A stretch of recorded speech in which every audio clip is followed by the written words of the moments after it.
Sunday morning, another flight, another chapter, this time Vienna. This morning I flew with Austrian Airlines for the first time.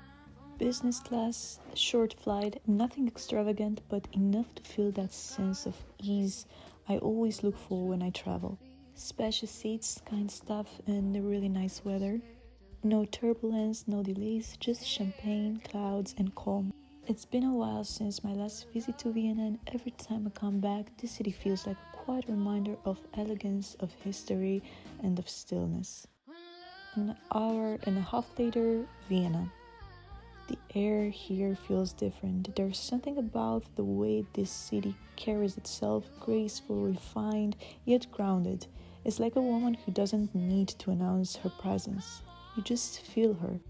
Maybe that's why I love coming here. This is my 5th time, and somehow it still feels like the first.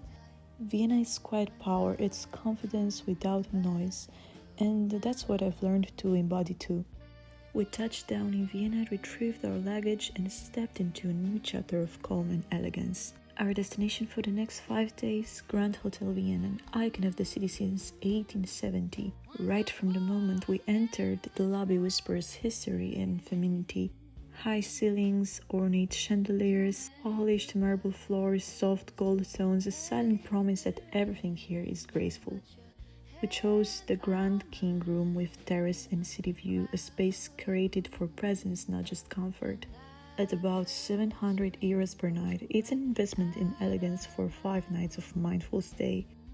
The room welcomes us with luxury, gold accents gently warming the light cream walls, paintings, rich fabrics on the armchair, and the terrace overlooking the city, inviting the breeze in and the world out. This is the terrace with chairs while you sip in the morning caffeine and watch Vienna awaken below. As you can already see, the weather is really nice and can't wait to explore the city again.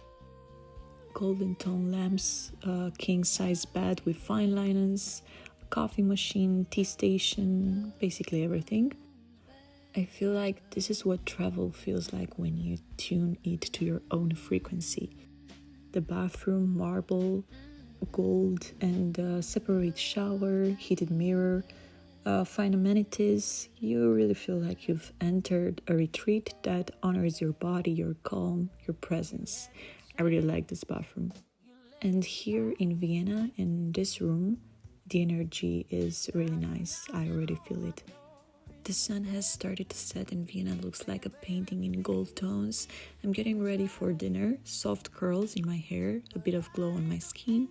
Tonight I'm wearing all black, simple, timeless, effortless, Louis Vuitton bag and a pair of matching boots.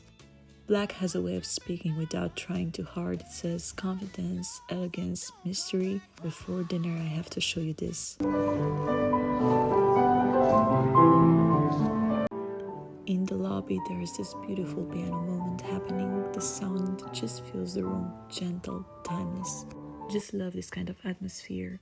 When you remember that something luxury isn't about what you wear, it's about how you feel. Our destination for tonight, Meisel und Schand, in the heart of the first district. This place is more than a restaurant, it's like a temple to one of Austria's most iconic dishes, the Wiener Schnitzel. And I'm gonna get also the linguine in white wine sauce because, I need to try the pasta too.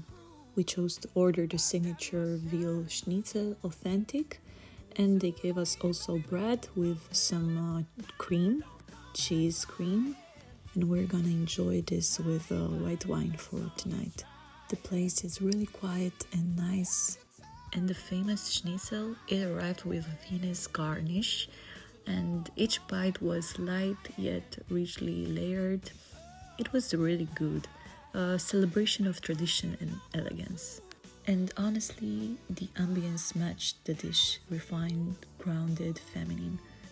Tonight wasn't about food, it was about stepping into the energy of the city, the energy of a woman who knows her work, quietly, confidently. After dinner, we changed into something more comfortable, soft clothes, warm jackets, just enough to feel free. The night in Vienna has a magic of its own. The streets are calm, almost whispering. The city doesn't sleep, it simply slows down. The lights reflect on the old buildings, laughter echoing softly from the cafes that never seem to close. There is just something about Vienna at night. It feels timeless, elegant, safe. Back at the hotel now, and in the lobby is still playing the piano. That is our first night. See you in the morning. This morning I came down to the Grand Brasserie for breakfast. I start my morning with a perfect cappuccino, creamy, warm, with that rich aroma that feels like peace in a cup. Looking through the menu, everything sounds delicious, but today I'm going with a truffle omelette. Something about that subtle luxury that sets the tone for the day. And I'll also try the pancakes with berries, honey, and almond flakes. The hotel's breakfast is served at the restaurant on the first floor, and the buffet it's about €50 per person. The buffet includes selections of cheese, ham, salmon, vegetables, cereals, yogurt, fresh fruit, juices. It's really good with plenty of choice in terms of quality and selection. And these pancakes, they were delicious. Then I put a simple black dress on and did a quick simple makeup, then tried the Dyson curls again. You know the routine, it never lasts more than 20 minutes, but I let it be part of the moment, not perfection. And this will be the moment for the curls. Yep, they look good. Just enjoying the moment. First stop, the Albertina Museum. The terrace opens onto views of the Burg Garden, the Hofburg, the Opera House. Standing there on the terrace, city beneath me, sky above, it just feels amazing. Autumn in Vienna is a soft hush of cold and rust-red leaves, and the air carries a crisp promise. The city glows differently in autumn. The sun hangs low, painting everything in gold. The air feels like silk on your skin. Even the sound of footsteps seems softer. Vienna is where elegance meets stillness. It's the kind of place that reminds you that beauty doesn't need to be loud to be seen. Maybe that's why I always feel so connected here. After a beautiful walk, we stopped at Hermes, and I saw this pair of comfy sneakers.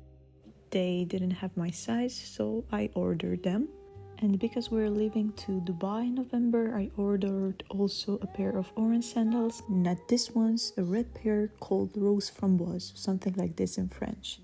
As we walked on, we found ourselves at this historic cafe that has served royalty. We ordered their famous cakes, the Sacher and the Sisi. I will give the cakes a 7 out of 10. But the hot chocolate, that was good, warm, rich, perfect for autumn.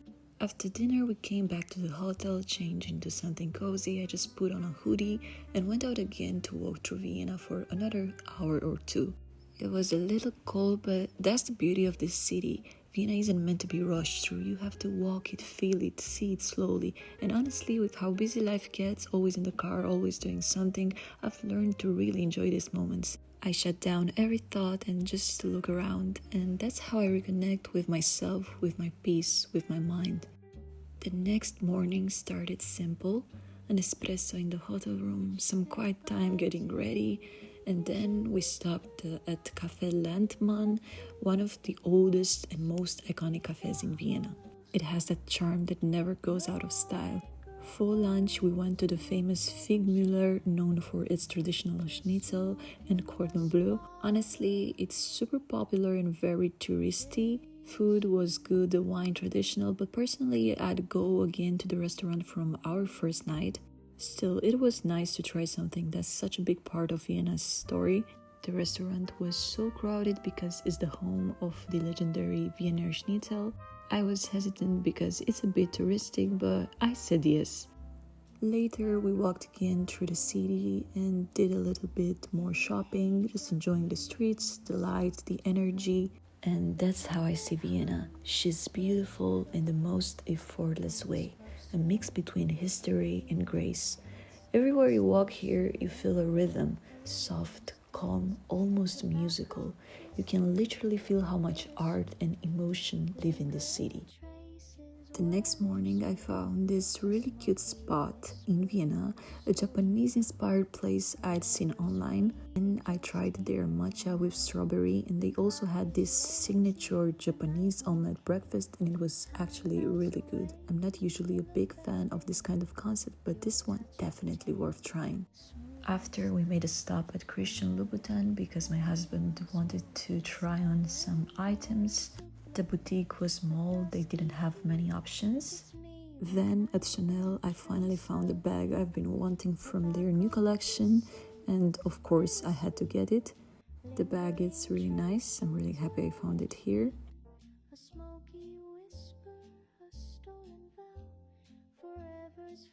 A few hours later I got an email that my Hermes order had arrived, so we went back to the store.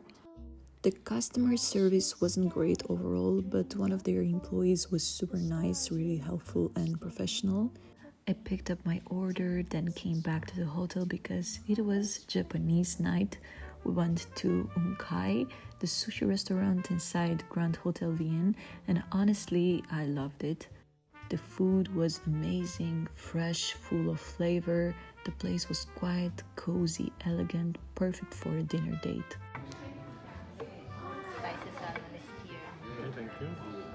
The staff were great, the service excellent, and the whole atmosphere just felt calm. A real 10 out of 10. This is not just another restaurant in the city, it is a culinary destination, and it was awarded for its approach to Japanese cuisine. Here we have noodles with chicken and noodles with beef. They were perfectly cooked. And I would definitely say the sushi was amazing. Now, time for dessert. Peach sorbet with mango rago and cocos cream. So please enjoy. Beautiful dessert. It completed the moment perfectly. And yes, the next morning I went back to the cafe for another matcha, this time with strawberry and mango. Because when I like something, I always come back.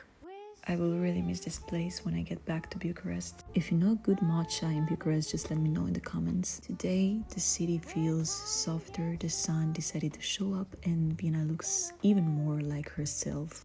Our walk led us to Palace Kinsky. It stands today as one of Vienna's most elegant Baroque city palaces. Walking through it felt aristocratic but also deeply feminine in its details. Next stop, Volksgarten. This garden has been here for 2 centuries, built where the old city walls once stood. It's one of those places where you forget time exists. We continued walking until Maria Theresienplatz, a wide open square perfectly framed by 2 identical museums. I stood there for a while and I thought, that's the thing about this city. It doesn't ask you to become anything, it just reminds you that you already are. We had a cozy dinner right in the elegant lobby. We kept it simple, just something tasty paired with a glass of wine. The next morning, we picked up some chocolate to bring home, a sweet souvenir for the journey. Then we headed straight to the airport, feeling refreshed and ready for the journey back. Staying at the Grand Hotel Wien was truly a highlight, such a beautiful place, and we're already thinking about returning soon. The airport was calm. We took some time in the lounge, spending an hour relaxing before our flight. As for the flight with Austrian Airlines, I can say it was quite a pleasant experience. Thanks for watching this video. If you enjoyed my story, be sure to subscribe. See you in the next video. Divine energy only.